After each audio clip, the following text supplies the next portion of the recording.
Scan for Sovi, your AI bestie. I got your back. Short-run shutdown questions are super testable, and this one moves fast. Spot what firms compare price to when deciding whether producing even makes sense.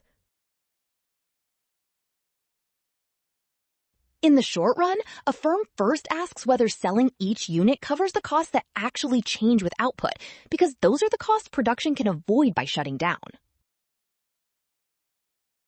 Fixed costs are sunk in the short run, so they get paid whether the firm produces or not, which means they do not control the shutdown decision at all.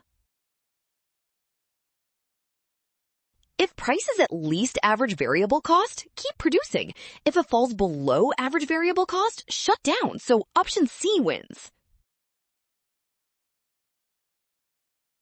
Well done! Option C. Scan now, don't rush past keywording, trust what's given, then check the logic steps before locking your answer.